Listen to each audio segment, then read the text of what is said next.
Karena itulah kemudian ketika kita bisa amalkan ini dengan baik, maka keberkahan Allah diturunkan.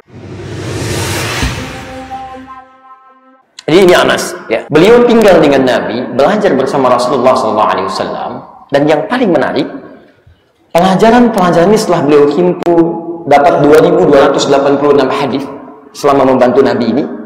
Yang paling menarik, dipraktekkan semua itu dalam keseharian, bahkan pada tingkat tertinggi. Ini pelajaran besar, pelajaran besar. Jadi contoh dari para sahabat ketika belajar dari Nabi SAW, apapun materinya, mereka tidak menunggu jeda untuk mempraktekkan apa yang telah dipelajari. Ini poinnya. Saya beri contoh. Anas itu pernah sholat di belakang Rasulullah SAW, bahkan mungkin sering. Ya. Bahkan pernah mengalami sholat di belakang Nabi sampai begitu panjangnya, sampai menyaksikan kakinya bengkak-bengkak dan sebagainya.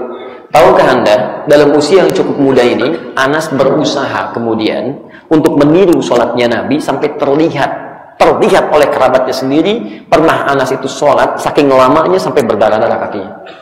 Anas ini. Sampai tingkat paling tingginya. Kalau yang kecil-kecil nggak usah ditanya lah. Ya, dari akhlaknya, adabnya, kasih sayangnya, dan sebagainya. Ya.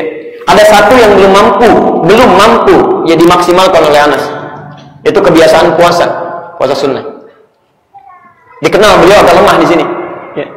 Tapi ketika beliau merasa dirinya belum mampu, sedapat mungkin memperbanyak ini, beliau ganti dengan amalan lain. Setiap muncul hari-hari waktu puasa, misal yang sunnah, Senin, Kamis, dan belum bisa puasa di dalamnya, maka beliau akan kumpulkan 30 orang fakir, kemudian bersedekah kepada orang-orang ini. Masya Allah. Diperhatikan, ketika tidak mampu melakukan sesuatu, dia akan cari amalan lain yang sekiranya bisa bernilai lebih atau sama dengannya. Paham sampai sini?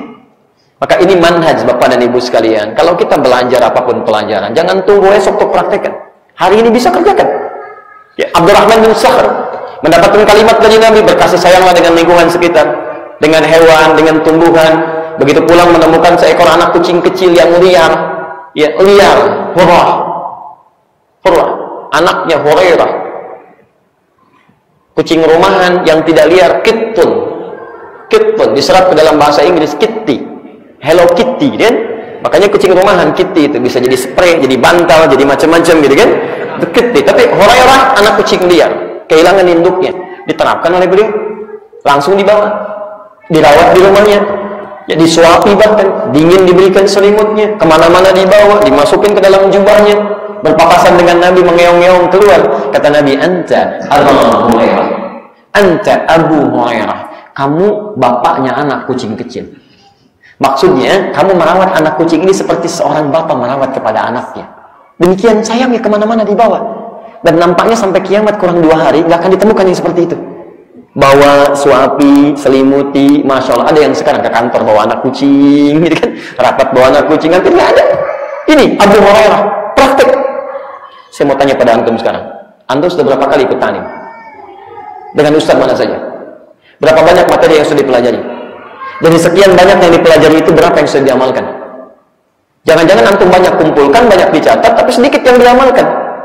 Dan yang paling luar biasa salahnya adalah menggunakan ilmu itu sebagai amunisi untuk berdebat. Itu yang fatal. Antum belajar untuk saling menyalahkan atau untuk diamalkan? Coba cek lagi, tidak ada dulu sahabat-sahabat tadi belajar untuk saling mencela satu dengan yang lain, itu tidak ada. Kalaupun ada yang keliru, kemudian saling melengkapi, saling mengisi, saling bersilaturahim dan sebagainya. Makanya saya sering katakan begini, dulu zaman Nabi turun Al-Quran, diterangkan menjadi hadis, yang keras jadi lembut, yang pencela jadi pecinta, yang pemukul jadi perangkul, yang terbelakang jadi maju, yang tadinya cemberut jadi senyum. Kalau antum belajar Quran yang sama, hadis yang sama, tapi hasilnya beda, pasti ada yang salah dalam prosesnya. Yang lembut jadi kasar, yang kemudian bersatu jadi terpecah, yang pecinta jadi pencela, yang perangkul jadi pemukul. Mungkin ada caranya yang salah.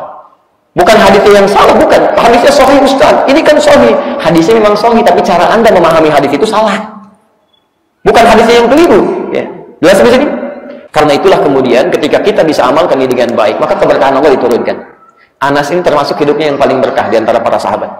Ya, Masya Allah, beliau hafal banyak hadis, tinggal bersama Nabi, amalannya bagus. Dan saya sarankan kepada Anda, jika Anda menemukan hadis dari Anas bin Malik terkait kehidupan Nabi, cepat ambil, karena itu yang paling dicari oleh para sahabat. Ya, karena beliau yang paling dekat dengan kehidupan Nabi Shallallahu Alaihi Wasallam. didoakan oleh Nabi punya usia yang cukup panjang. Di usianya panjang, hidupnya berkah, anak keturunannya banyak, termasuk orang paling kaya di antara para sahabat. Ya, orang paling kaya di antara para sahabat. Jadi tidak dilarang kaya, tidak dilarang punya keturunan cukup banyak, tidak dilarang kemudian antum beraktivitas dalam kehidupan duniawi sepanjang itu semua mendekatkan diri Anda dengan Allah Subhanahu wa taala. Jelas di sini? Baik, jadi saya sarankan di antara Anda yang profesinya pengusaha, kemudian juga keturunan cukup banyak, kemudian juga banyak usahanya, cobalah belajar dari Anas bin Malik, keluarkan hadis-hadisnya. Beliau termasuk yang diberikan keberkahan oleh Allah. Orang nanam kurma itu cuma 1 kali panen dalam setahun. Anggur juga demikian. Tapi Anas bisa 2 kali dalam setahun. Hartanya cukup berlimpah dan semuanya berhasil. Semuanya berhasil. Cucunya 100 lebih itu dari keluarganya. Ya, kemudian yang paling menarik adalah diberikan kekuatan luar biasa. Umurnya cukup panjang. Keluarkan hadis dari Anas, lihat bagaimana cara beliau beribadah dan belajar dari Rasulullah, dan mudah-mudahan Anda diberikan kemuliaan yang sama.